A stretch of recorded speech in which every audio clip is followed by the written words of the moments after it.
ladies and gentlemen and friends who are joining us for this distinguished lecture series on energy efficiency.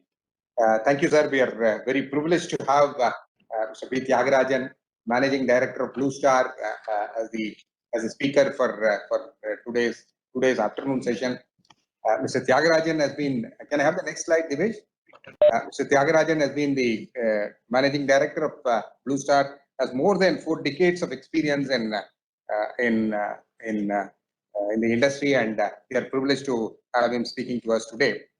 Can I have the next slide, Divesh? Mr. Thiagarajan, specific areas of interest are in terms of manufacturing, industry 4.0, environment, sustainability, and green building is one which is of great interest to Mr. Thiagarajan. And he has also been extensively involved in diversity, affirmative action, and also the total cost management division of CII. Next slide, please. Mr. Thiagarajan has contributed extensively through various initiatives in the CII. He has been the Vice Chairman of the Indian Green Building Council, IGBC, National Vice Chairman. He is the immediate past chair of CII Western Region Council, the past President of Rama, Refrigeration and Air Conditioning Manufacturers Association, past Chairman of CII Maharashtra State, and he is a nominated member of the CII National Council for a long period of time. So Thiagarajan holds a bachelor's degree in electrical and electronics engineering from Madurai University and also has completed a senior executive program at London Business School. Apart from all this, Mr. Thiagarajan has been extremely articulate and very, very precise in his communication. He is one of the most sought after experts and representatives of the industry in various business channels such as CNBC. Last but not the least, Mr. Thiagarajan practices what he preaches. Under his leadership, Blue Star is aspiring to become a net zero company. Thank you, sir. Thank you, Mr. Thiagarajan, for joining us for this distinguished lecture. I would request you to take over. Thank you, sir. Thank you, Giri, for that generous introduction. I am not very sure I am a speaker who can be concise. One of my problems, that the constant complaint I get is I exceed the time granted to me.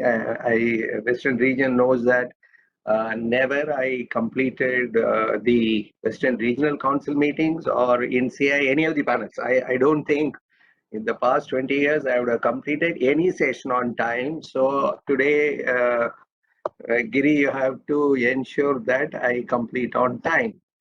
That's how all meetings begins. Let us see. I'm extremely grateful to the IGBC Secretariat to invite me to address today.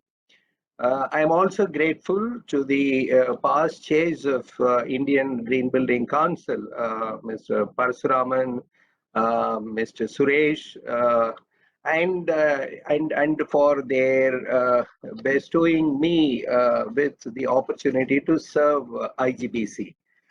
It's very difficult to fill their shoes, and today the current chair is Gurmeet, and I'm not sure whether he is attending today, but Gurmeet has been doing an extraordinary job. To keep pace with him and work is also a joy.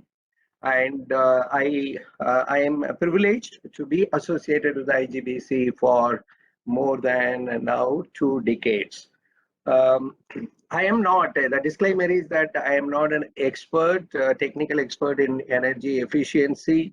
Quite often I reflect that I know what I am not, but I am not sure what I am. But I am not, list includes that I am not an expert in, a technical expert or a subject matter expert on energy efficiency. But having said that, my perspective on that, a very candid talk on a business leader's perspective on this subject, how our journey had been, and as a country, as a world, and what is in store, and how we can make a difference. And these are general thoughts for debate. And I'm deliberately not. I told Giri that I wouldn't be touching upon Blue Star or so. That it's not the intention here. I would be. I pray that I'm able to open your minds to think about a few things. I must acknowledge the great contribution IGBC has made for this sustainability movement, and not just the green building movement. Mr. Suresh often tells that we are beyond buildings now, and we are beyond green. We are into net zero, and we are doing the beyond buildings into whether it is factories or whether it is connected with the city, so on and so forth. The whole ecosystem IGBC is addressing, but the name remains as IGBC. And you might have seen the slides before the meeting that, it was only a couple of months ago, it will be 7,100 projects. It has moved to 7,600.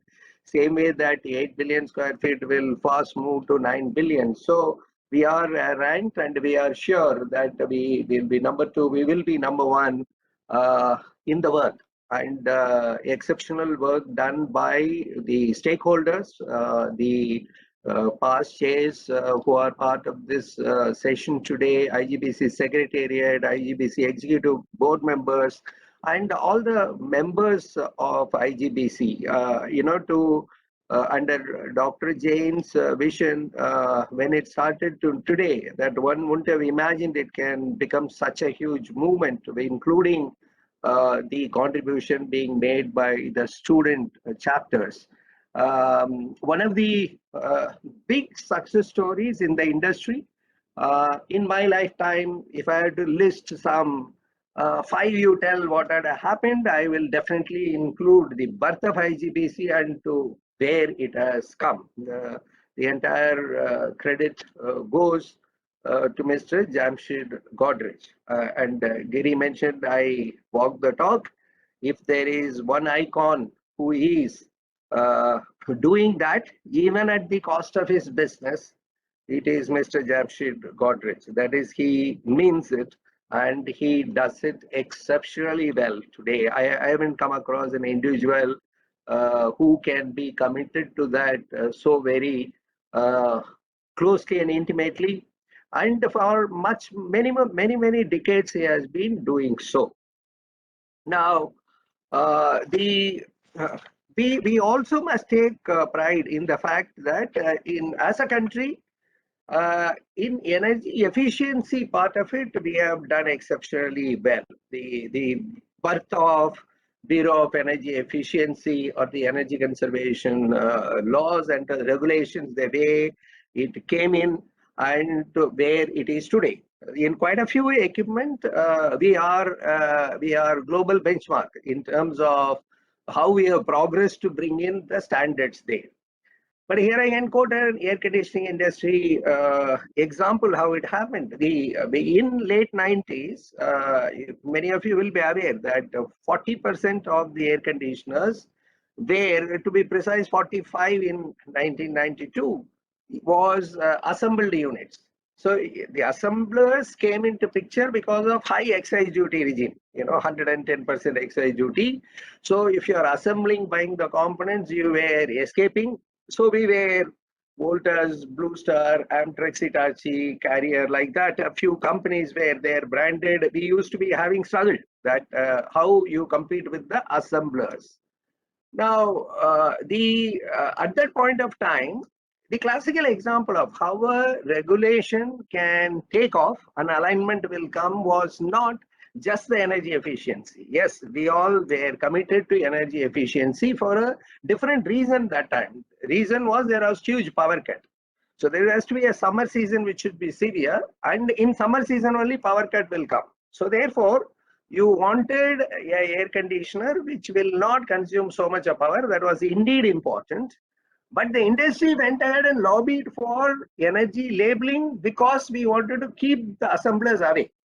So here is an example where it is just not the sustainability goal. Here there was a business reason as well.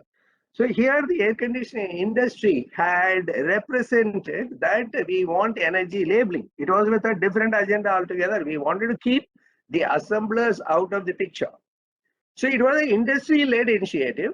And when Dr. Ajay Mathur came as the first Director General of BE, and he created the way. Again, it was a unique example where the government will never implement anything without industry's total concurrence. It was a joint development, what it takes to develop a product and in what frequency we need to do and what will be our global benchmarks. And it was a law and regulation evolving with the full commitment of the industry and a very successful program. So therefore, that while I take pride in IGBC's thing, and equally we have the energy labeling program coming out, and as a country we could. The fact of the matter is that we still have a very long way to go. All of us have to do the work. So what is preventing us? In the matter of sustainability alone, we are talking about global warming and the safety of the environment and the climate change related issues, keeping many years and decades apart. Now, my understanding is that each individual makes a difference, but it has to be done that way only. So the real problem here is people are not realizing I can also make a difference. Now another thing is, this is not here and now issue. It is about what will happen 20 years later, 30 years later, 40 years later. So you can mobilize people and get them going if you are going to be showing a result here and now. Now, in a net zero mission of a country, net zero mission of a company, the goal that you said, it is going to take time for it to be delivered. And one of the issues we have is that how do we make everyone believe they are making a difference by themselves and it is worth doing it. So that is where the issue is. I told you the amazing story of IGBC, that how these individuals came forward and walked along and still continue to be. The membership continues to grow. And but we have another 80% of the people in this country, or 90%, are yet to join this movement. And so I'm tabling this as one issue, that how the participants here are committed to this, but we are not very sure whether everyone around us is committed to this movement. Even if they are committed, whether they are believing that they can make a difference, and even if they are going to make a difference, whether they know how they can make a difference. So the mission is about that.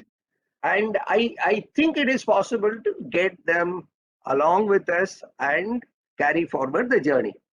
Now, what it will take also, we will apply our mind here. Now, I have no doubt that irrespective of the religion, irrespective of the country of origin, irrespective of the demography, we are committed to sustainability in some way. Because I'm reading here from 3 religions, the Holy Quran.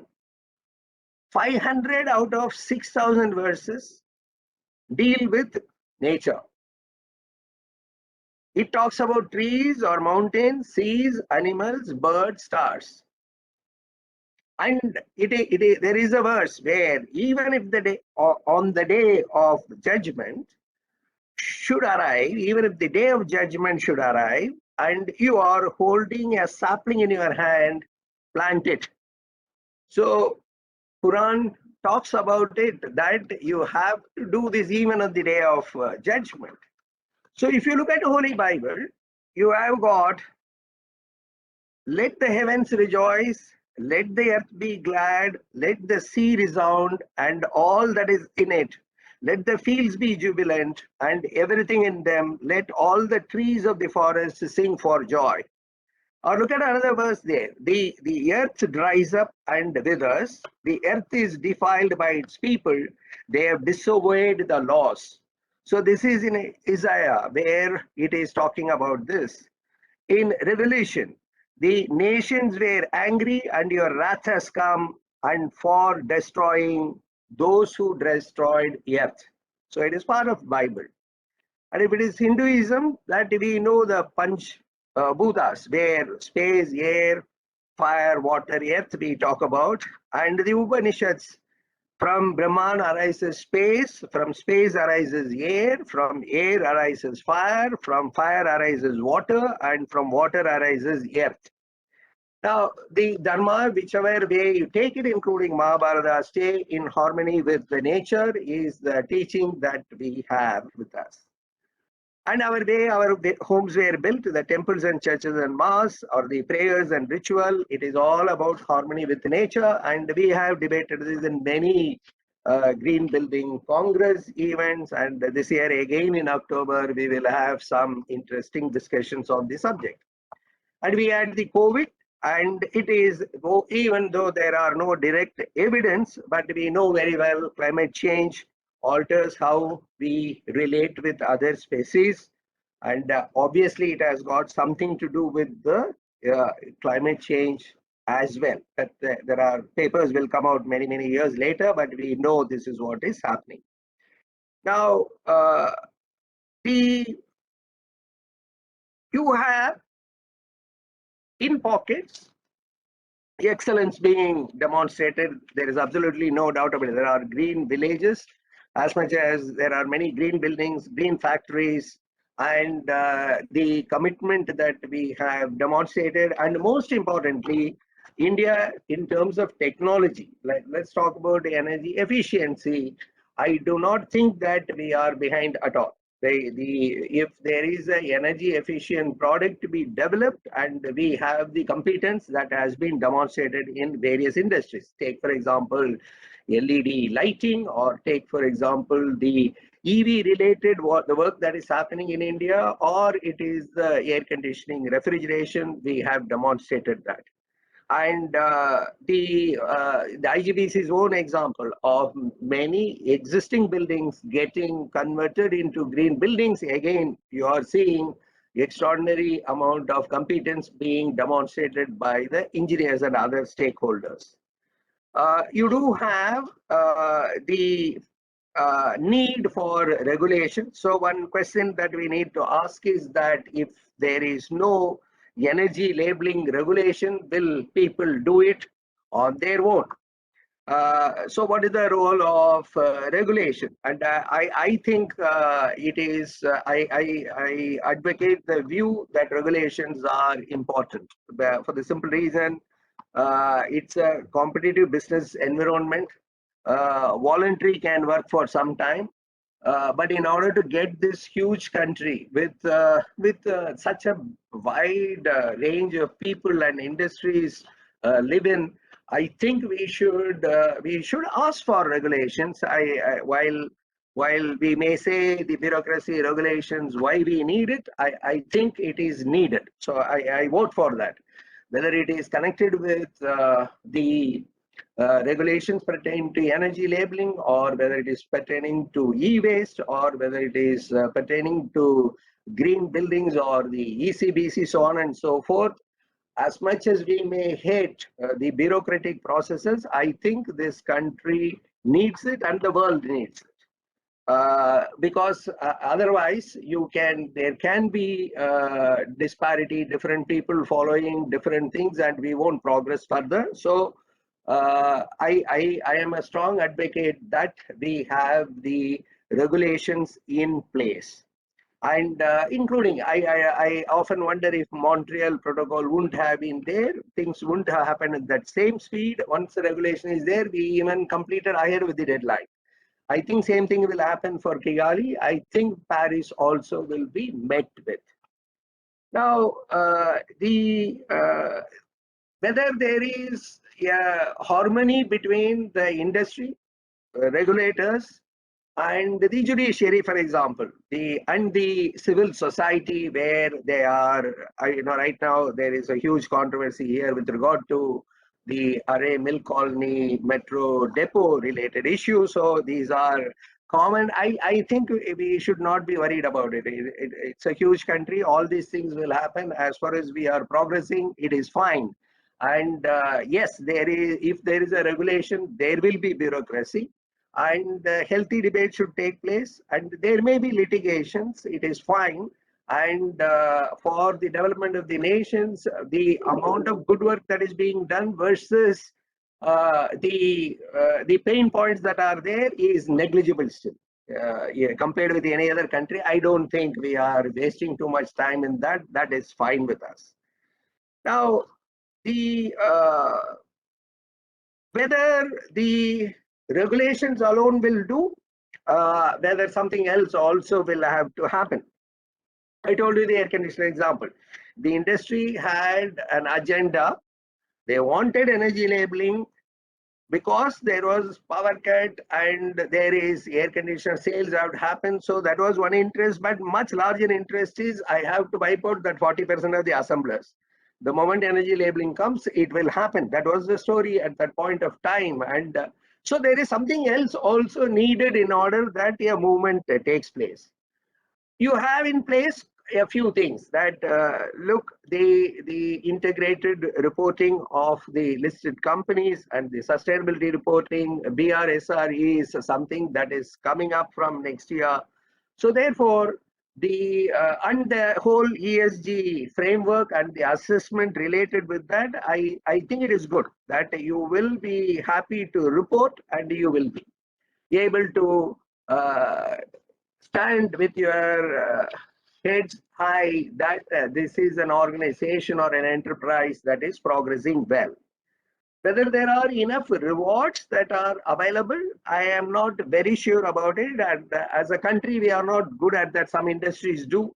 Whether enough awards and recognitions are in place for the champions who are demonstrating it, and CII works on that, IGBC is working on that, and I think there is enormous amount of scope, including those at the students level, even at the school level, whether we are recognizing those champions. For example, I think one day India should recognize a sustainability champion for Bharat Ratna as well. So it is to that level, this subject is important. And I'm not very sure within the companies, including mine, we do not have, we have just started thinking about, look, the person who is pursuing sustainability. So you have big profit performance you may have, yeah, big new business development you may have, but probably we do not have an award for the sustainability champion. So this is some subject which the country will have to, and the industry will have to apply their minds. Now, the in getting there, I will again go to the example that I know of. The fact of the matter is, air conditioning is a huge energy guzzler, whether it is for heating or cooling all over the globe. And the refrigeration is an energy guzzler. The cold store penetration is very small here, but it will grow, and it is a 24/7 it has to operate, and it is again the carbon footprint of air conditioning, refrigeration, heating is very high. And I will give you that in Europe, which is consuming gas. Now, because of Russian gas and the energy security issues, they are waking up. The buildings were heated with the gas. So for your information, the air conditioning is used for cooling in India and a few geographies like Middle East and in the United States for about a month. That's about all. Otherwise, it is used for heating. Now, space heating amounts to 70% of building energy needs. And heating of hot water is around 15%. And 85% of the energy building needs is for heating. That's how Europe is and most part of United States.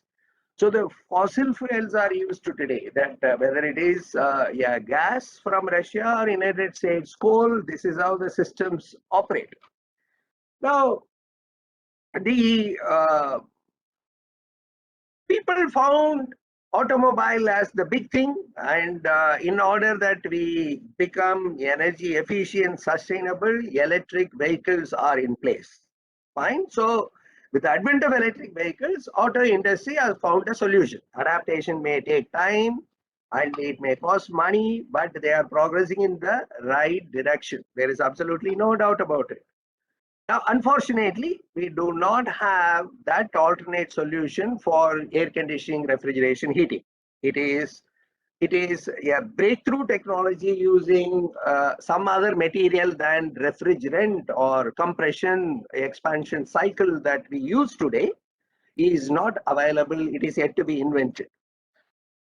Many universities are working, many companies are part of the syndicated study, but I suppose one day in 10-year time frame, there are some technologies available, but it is not viable enough. So in air conditioning, you are not only looking at the energy efficiency, you are also looking at the ozone depletion because of the refrigerant, certain other refrigerants, you are looking at the global warming. So to give you a broad picture, the ozone depleting substances elimination was dealt with the Montreal Protocol. Kigali will deal with global warming. Now the substitute to ozone depletion refrigerants are having global warming potential. So they are all high global warming potential or low global warming potential. But Kigali calls for zero global warming. So you mitigated ozone depletion, but you have landed in another problem. You are supposed to be migrating out of that and find a solution, a mitigation measure.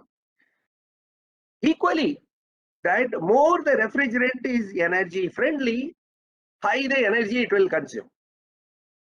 Say for example, carbon dioxide is environmentally friendly refrigerant, but the energy efficiency that it delivers is poor. Or water is a great energy environment friendly refrigerant, but you can't cool with that. The needs of the cooling needs, the preservation needs in cold chain, all that cannot be met with that as well. So you got this issue.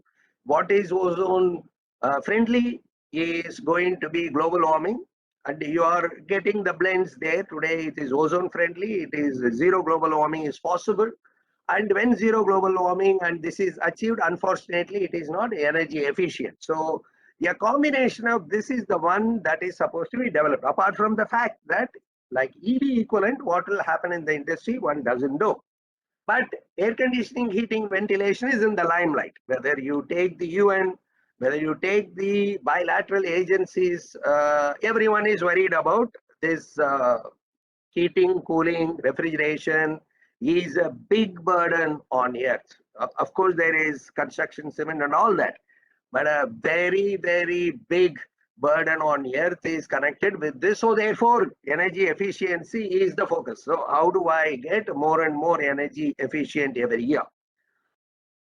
That's why the inverter technology came into picture. So you're all aware, the DC is the one which we grew with, including the electric trains were DC and we all used DC.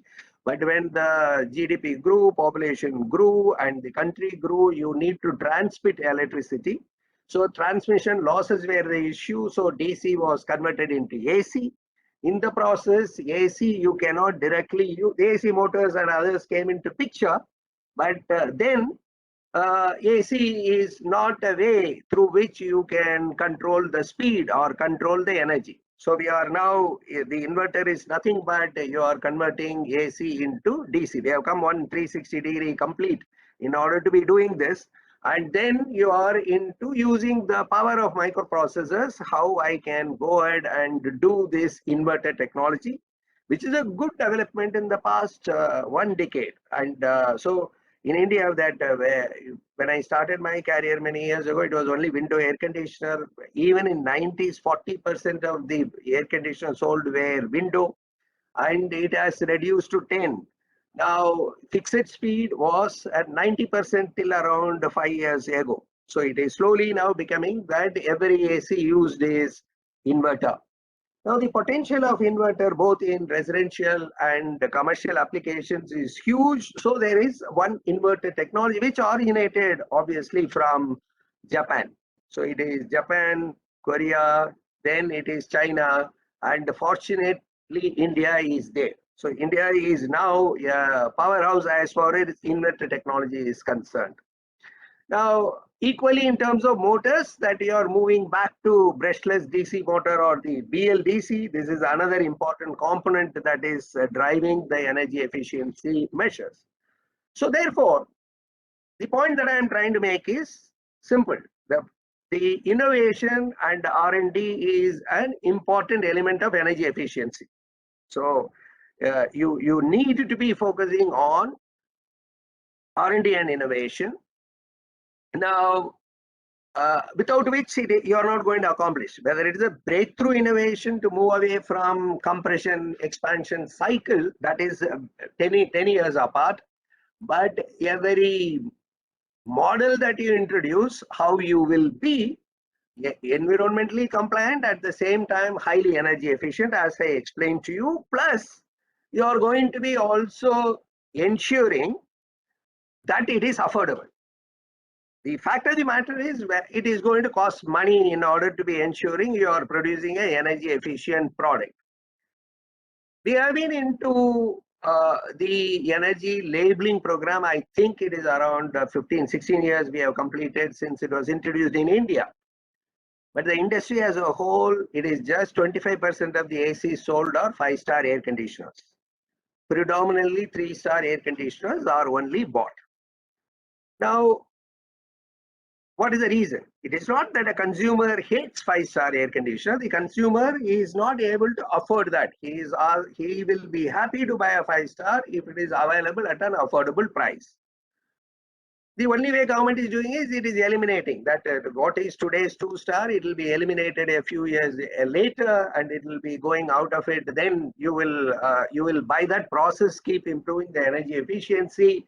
But the industry is disappointed why only 30% of the people end up buying 5-star air conditioners. So then what is the route industry adopts? Industry is asking for, look, can you subsidize, which Japan or China had done it, that go ahead and say the GST which is being charged 28% will be only 12% or 5% for 5-star air conditioners. Can we do it? But the government is not able to do it because of revenue reasons. And the other thing is that you give it for one industry, every industry will be asking for.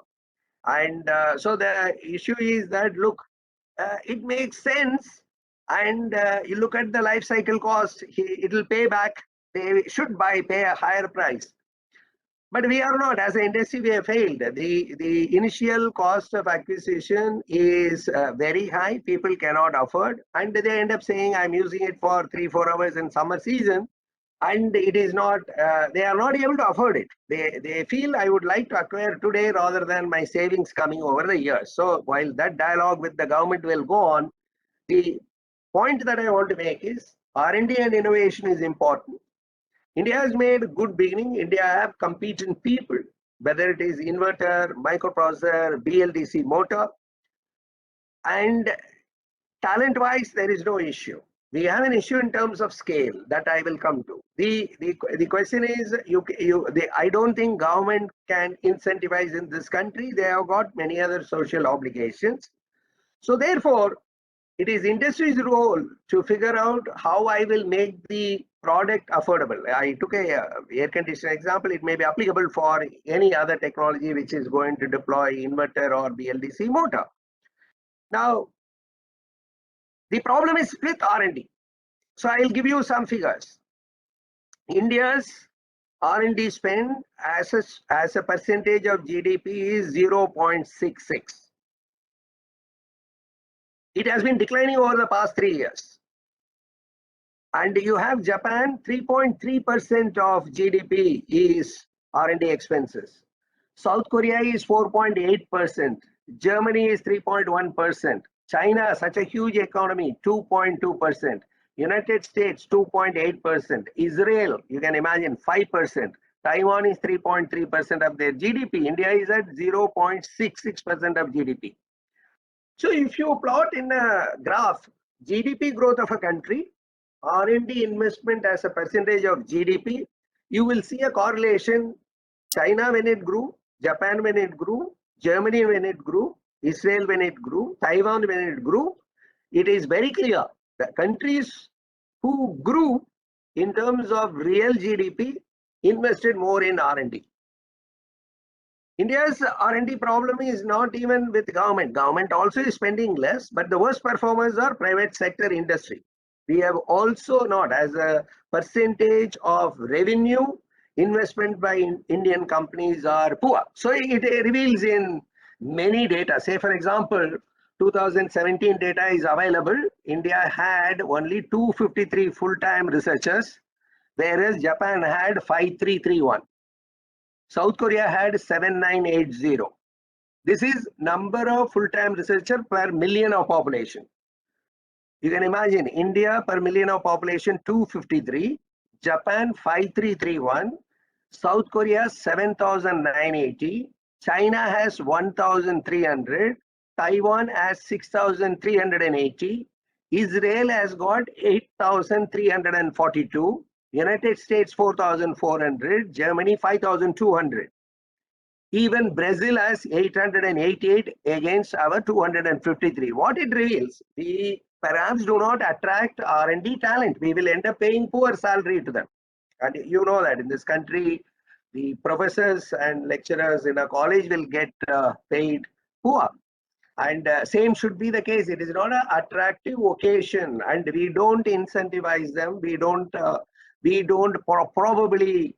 I told you where is that Bharat Ratna, a research and development guy will get one day. We will realize.